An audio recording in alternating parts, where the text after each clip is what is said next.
Desde que comenzó la guerra en Ucrania, a principios de 2022, el Banco Mundial, una institución occidental creada en las reuniones de Bretton Woods, ha dado a Ucrania el doble de dinero de lo que da anualmente a África.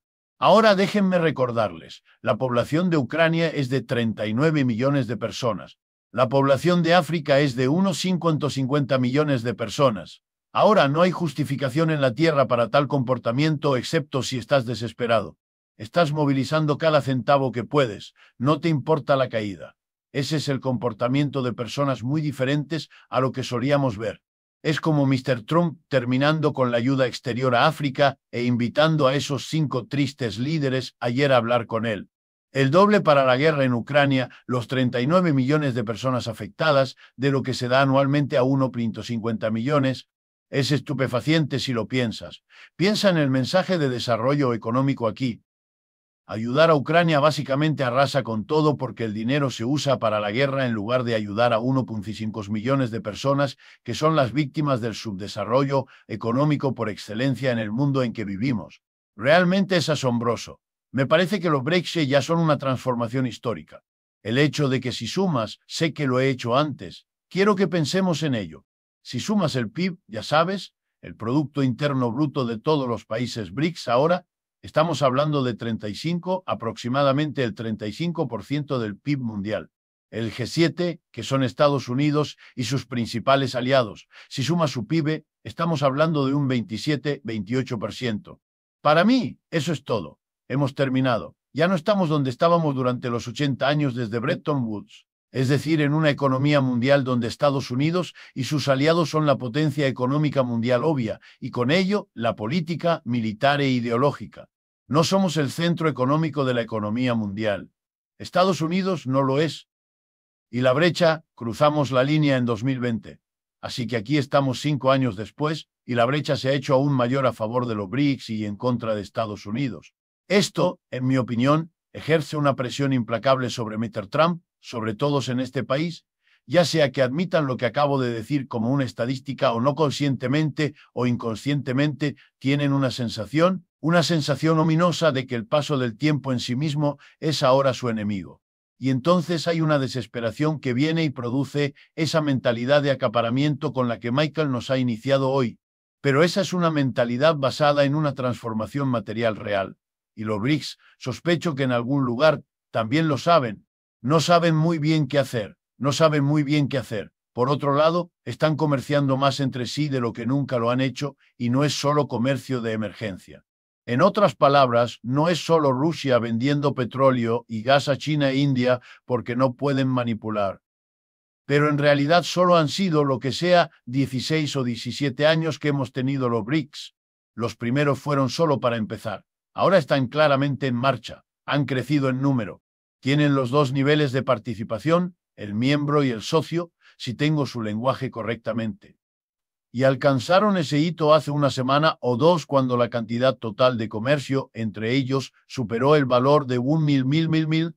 Ese es un desarrollo impresionante y todos tenemos que agradecer a Mr. Trump porque su programa de aranceles ha sido un gran impulso para aumentar el comercio entre ellos, ya que obviamente cuando comercian entre sí, los aranceles de Mr. Trump no tienen ningún impacto, al menos no directamente en lo que está sucediendo con ellos.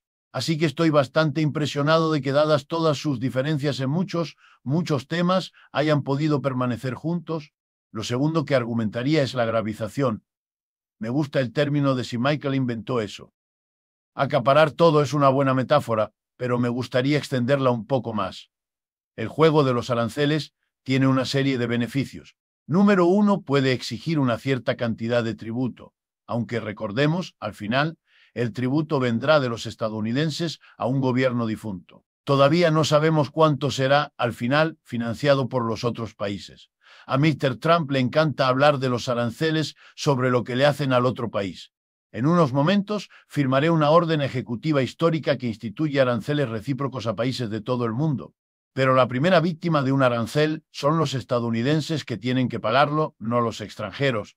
Y es una pregunta abierta, dependiendo de muchas variables sobre cuánto del arancel que paga el estadounidense podrá repercutir en el país extranjero para que baje sus precios para compensar el efecto del arancel. Algo de eso sucederá, pero gran parte del efecto será el efecto de aumentar los precios en Estados Unidos. Permítanme darles un ejemplo que se hizo popular hace 24 horas. Resulta que la gran mayoría de los zapatos que usan los estadounidenses, como el 90%, que son tanto zapatillas como zapatos, son importados. Y se importan principalmente de unos 6 países, todos los cuales tienen enormes aranceles que se les han impuesto. Y la estimación de las compañías de calzado estadounidenses es que tendrán que subir los precios alrededor del 37% para hacer frente a los aranceles del 40 al 50 al 60% que se han aplicado a muchos de los países que producen, por ejemplo, zapatos. Esa parte de la inflación aún no ha golpeado a Estados Unidos, pero ya se está teniendo en cuenta en los cálculos de todas estas empresas. Así que creo que es importante entender que el efecto del arancel en términos de contra los BRICS o el resto es una incógnita sin resolver en este momento, compartir el proceso y no es nada difícil necesariamente. Tercero, el establecimiento de aranceles, y está claro que Mr. Trump entiende esta parte, es una forma de romper cualquier unidad, ya sea una unidad entre, no sé, Vietnam y China en torno a ciertos temas, o la unidad que los BRICS han establecido entre los miembros y socios de su cosa. Porque lo que hace es alentar a los países a competir entre sí por el favor de Estados Unidos. Así que esto es claramente un factor de división para los BRICS. Significa que tal vez estén diciendo una cosa mientras hacen tratos con Washington por debajo de la superficie. Aprenderemos sobre eso en los meses y años venideros, pero sería ingenuo no pensar que eso está sucediendo.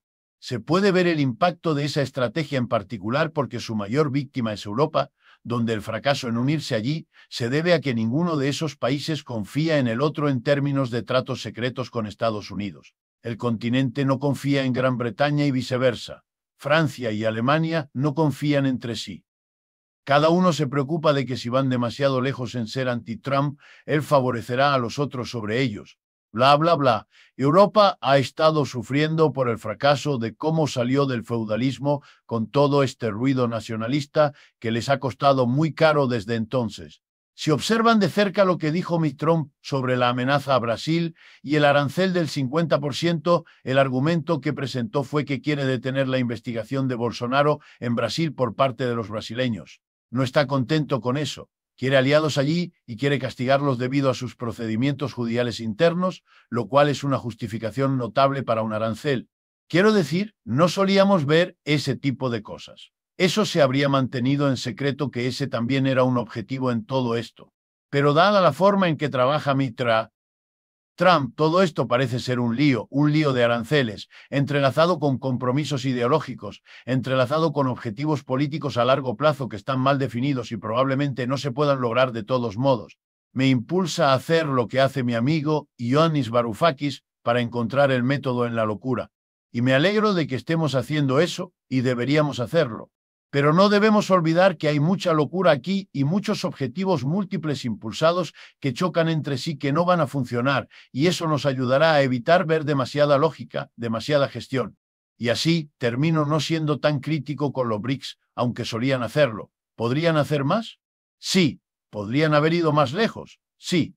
Pero incluso Mr. Lula, si pudiera concluir con eso, hizo algo interesante en su discurso más reciente que he leído en el que dice: no soy de los que atacan la globalización. Dijo que el problema no era la globalización. El problema era, y él no usa estas palabras, las pondré en su boca, el imperialismo estadounidense. Estados Unidos utilizó una economía globalizada para sus propios fines.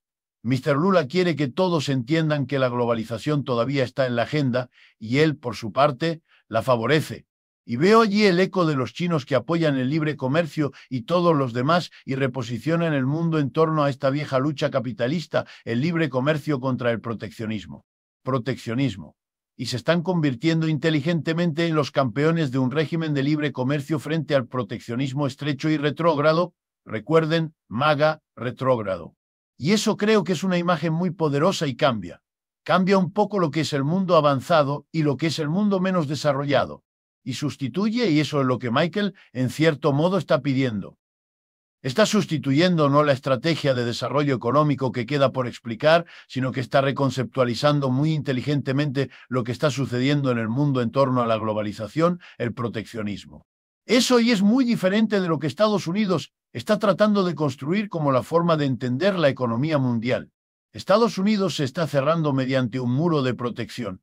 Todos estos precios van a ser elevados en virtud de los aranceles impuestos sobre ellos, más o menos, y lo importante a tener en cuenta es que en el resto del mundo que no está siguiendo el ejemplo, los precios serán más bajos de lo que son en Estados Unidos.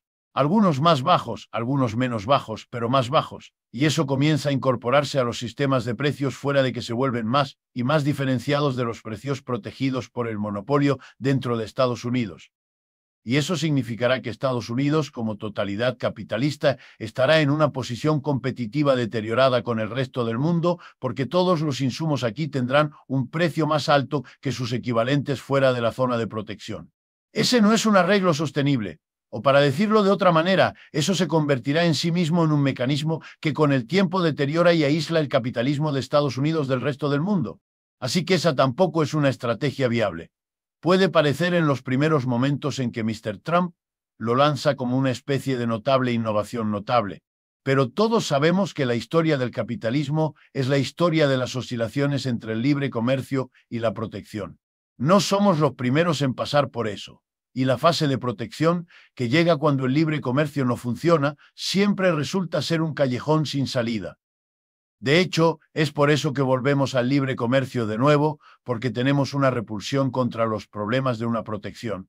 Así que esto no está descubriendo una nueva solución. Esto anhela uno viejo que deberíamos haber aprendido que no funciona. Sí, y quiero recordarles a todos que no sean demasiado sombríos aquí, que cuando vieron a las economías europeas pasar del siglo XIX, más o menos libre comercio al siglo XX y la colonización y la protección de cada colonia, un conjunto de propiedades coloniales contra el otro, eso resultó en las guerras mundiales 1 y 2, y todos nos preguntamos una de las razones por las que no quieren seguir el camino de la protección acompañado de fuerzas militares para imponer esa protección. Y fíjense que el presupuesto que acaba de aprobar Mr. Trump, ya saben, expande el ejército y expande la policía.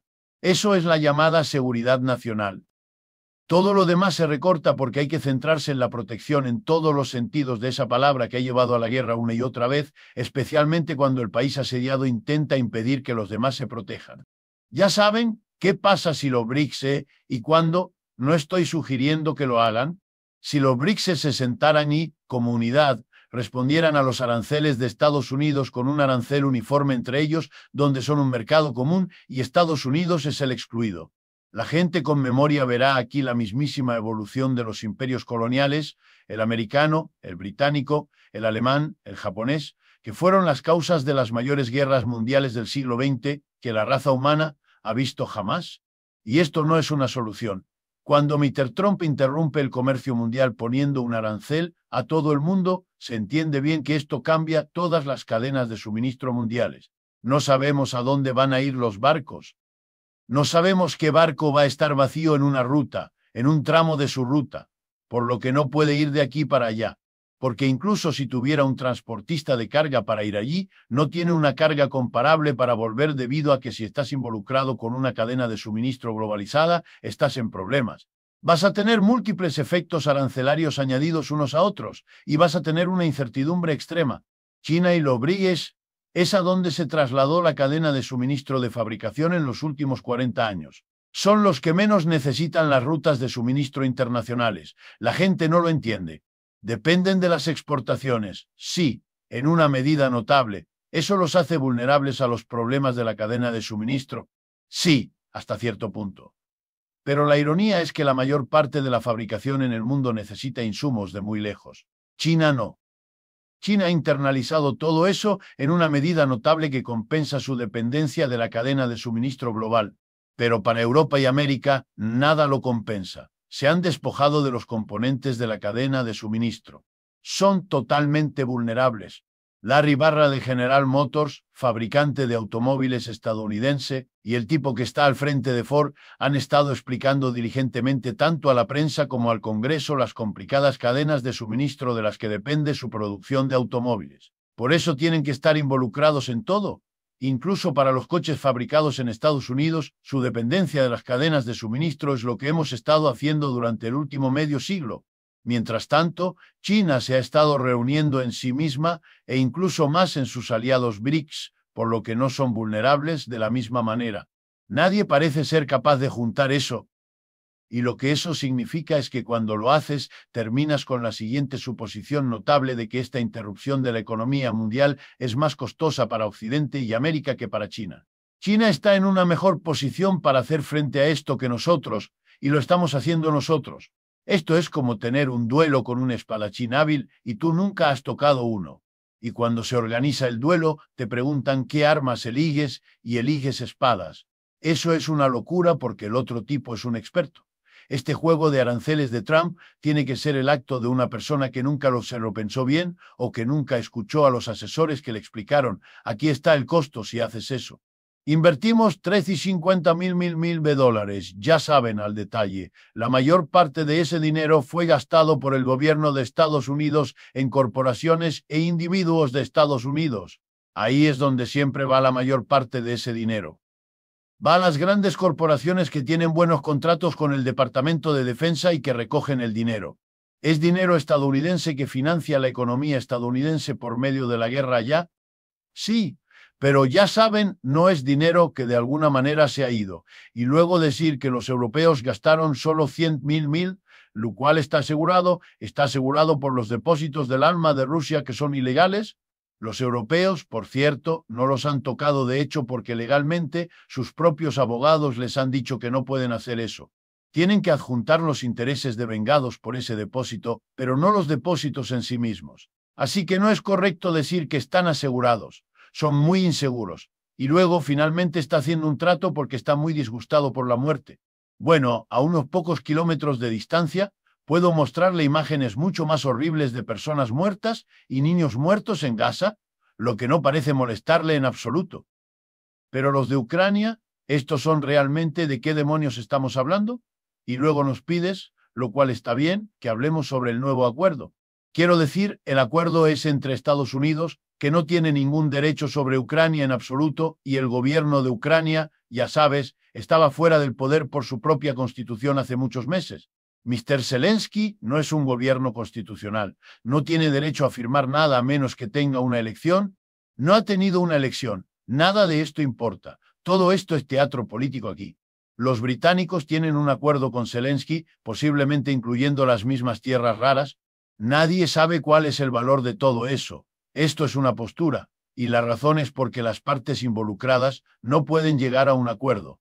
Lo han estado intentando durante 3 meses. Y desde que el Sr. Trump asumió el cargo, quiero recordar a la gente que prometió que podía y terminaría la guerra de Ucrania en un día. Ok. Aquí estamos más de 100 días después y no lo ha hecho. No es completamente su culpa. Lo entiendo. Pero quiero decir, o te jactas o no lo haces. Si no puedes hacerlo, no te jactes de que lo harás. Si te jactas, tienes que hacer un poco más de lo que se hizo aquí.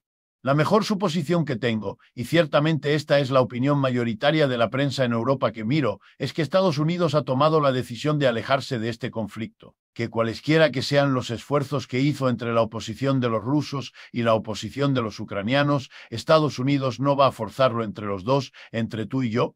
Eso es porque no pudo, pero en cualquier caso no va a intentarlo y por lo tanto se va a marchar. Y, por supuesto, culpará a los ucranianos y a los rusos porque el Sr. Trump siempre culpa a alguien más por lo que salga mal y el pueblo estadounidense será tratado con este teatro nuevamente. Y la gran pregunta, que ha sido la gran pregunta desde el principio, es cuántos estadounidenses, durante cuánto tiempo, aceptarán y tolerarán lo que está sucediendo. Ese es el único problema. El resto son detalles. Creo que el Sr. Trump está dividido y no me sorprende. Si recuerdan al Sr. Biden, por ejemplo, hizo una campaña contra el Sr. Trump, implicando claramente en muchas ocasiones que su guerra contra China tenía que ser replanteada. Y sin embargo, cuando entró el Sr. Biden, mantuvo la mayoría de los aranceles contra China e incluso elevó varios de ellos, superando al Sr. Trump en el mismo tema donde implicaba que no habría hecho lo que hizo el Sr. Trump o directamente lo criticó por ello. Todo lo que estamos viendo ahora es lo mismo. Al Sr. Trump le gustaría ser, esto me parece claro, le gustaría ser el presidente que terminó la guerra de Biden y salvó a Estados Unidos, el dinero y el bla bla bla y la pérdida de prestigio y el fracaso en la guerra, que eso, ya sabes, es lo que es Ucrania, es una guerra perdida. Le gustaría eso. Por otro lado, recibe una enorme cantidad de rechazo, y no solo del Partido Demócrata, sino de esa parte del Partido Republicano que siempre estuvo de acuerdo con la Guerra Fría, que siempre estuvo de acuerdo con la demonización de Putin. Miren los discursos de ese hombre extraño, un senador de Carolina del Norte. Es solo una expresión extraña. Sí, Lindsey Graham, lo siento, lo que es su nombre por razones obvias. De todos modos, la situación significa que él vacila de un lado a otro. Le gustaría tirar al Zelensky al inodoro. Ha hecho suficientes declaraciones al respecto. Lo llamó dictador, lo llamó no electo. Hizo cosas que las personas en esa posición no hacen a menos que estén deseando ver a esa persona desaparecer. Cierto. Y todos los críticos han notado que es más amigable con Putin que con Zelensky, y me parece que ese es el caso. Pero luego, cuando está frustrado, cuando resulta que no puede obtener de Zelensky lo que quiere y no puede forzarlo, no está en posición de hacer eso, en parte porque los europeos están tomando una posición diferente y en parte porque están furiosos con él por calificar la vulnerabilidad que ahora tienen los líderes europeos. Están solos en esta guerra de Ucrania. Están solos después de haber apostado todas sus carreras a ser títeres de Estados Unidos, y ahora Estados Unidos los deja colgados. Están en problemas y están preocupados por su futuro político como deberían estarlo. Así que tiene mucho en contra de sí mismo. Gran parte es por su propia culpa, pero al hacer lo imposible, no puede terminar la guerra. No puede ir en contra de los rusos tanto como quiere o le gustaría. No puede ir contra Zelensky y forzarlo. Está atascado, así que vacila. Y creo que vacila un día en la dirección de la interpretación de Michael y vacila al día siguiente más en la dirección de lo que estoy diciendo yo u otros están diciendo. Y no sabemos dónde va a terminar porque él no lo sabe, ¿sabes? Tal vez el ser Putin predumete alguna solución que luego pueda aceptar. Pero en este punto está exhausto. ¿Sabes? Envió un equipo que lo mejor que uno puede ver entre el viejo general, cuyo nombre también he bloqueado, y su aliado, Wittkopf, el corredor de bienes raíces en Nueva York. Wittkopf se inclina en una dirección, el viejo general en otra dirección, y él está escuchando esto y no sabe qué camino tomar. Ni siquiera está tan interesado. Le gustaría quitarse este lastre de encima y no puede. Y por lo tanto vacila y espera que algo suceda.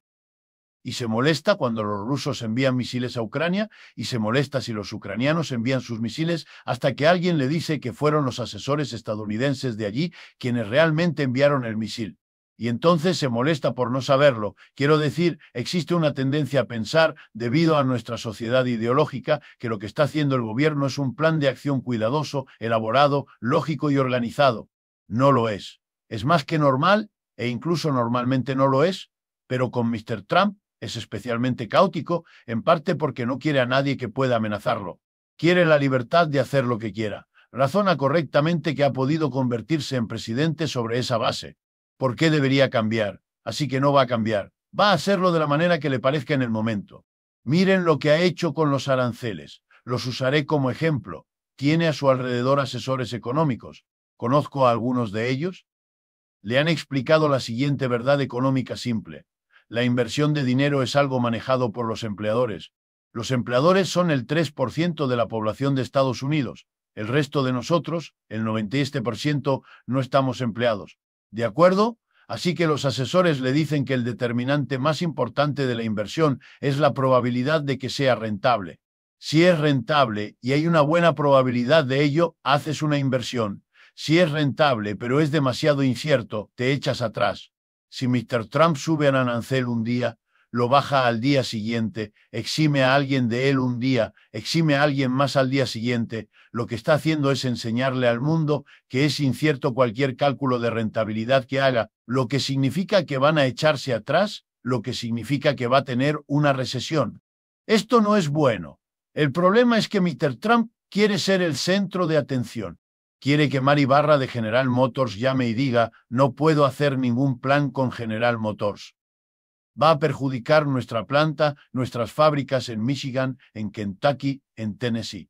Y eso va a perjudicar a su base, Mr. Trump. Y lo van a culpar a usted, Mr. Trump, a menos que me dé una exención de estos aranceles, Mr. Trump. Le encanta que los jefes de General Motors lo llamen, que quieran hablar con él, que quieran suplicar, que ofrezcan apoyarlo en Dios sabe qué formas para obtener la certeza de que la falta de incertidumbre se resuelva para ellos. Y él se lo da. Quiere que lo llamen de nuevo la semana que viene o el mes que viene, lo cual harán. ¿Saben por qué? Porque ha cambiado lo que tenía que decir del lunes al jueves. Esta contradicción entre su papel como presidente, lo incognoscible, el gran salvador del país cuyos poderes mágicos para hacer un trato traerán, le encanta esto. Pero no se puede dirigir un gobierno así si la inversión está en manos de un pequeño grupo de personas que viven y mueren todos los días como tú, yo y Michael, leyendo los titulares para tratar de tener una idea de lo que está pasando. Yo no soy responsable de miles de millones de dólares de inversión. Yo no soy responsable de todos los puestos de trabajo. Pero Mary Barra en General Motors o la gente que dirige Ford o cualquiera de los otros lo son. Mira, los pedidos de hace 3 semanas se estaban desplomando en China para los bienes de consumo. La semana pasada muchas empresas chinas anunciaron felizmente que están de vuelta en producción. ¿Por qué? Porque el jefe de Walmart y el jefe de Target y el jefe de un par de otras empresas tuvieron una reunión con Mr. Trump y él les dijo que ajustaría los aranceles para que no se perdieran los envíos de mercancías de China, que son cruciales para la temporada de ventas navideñas en el comercio minorista de Estados Unidos, que es la parte más importante del año para estas empresas. Está cambiando y cambiando de un minuto a otro. No se puede saber que eso es lo que quiere, y nadie a su alrededor, incluidos los asesores económicos que conozco que le han dicho lo que acabo de decir, puede llegar a la primera base con él. Va a hacerlo de la manera que le parezca. Cuando vieron a un Biden incompetente permanecer en el cargo y negarse a renunciar, debieron haber notado que el presidente puede hacer eso. Puede hacerlo durante meses y puede hacerlo a expensas de su partido político. Así es como siempre funciona el individualismo estadounidense. Al final, deshará el país que lo celebra como su extraordinaria fortaleza. Es Hegel de nuevo. Ese individualismo te hará fuerte en algunas circunstancias y te hará colapsar.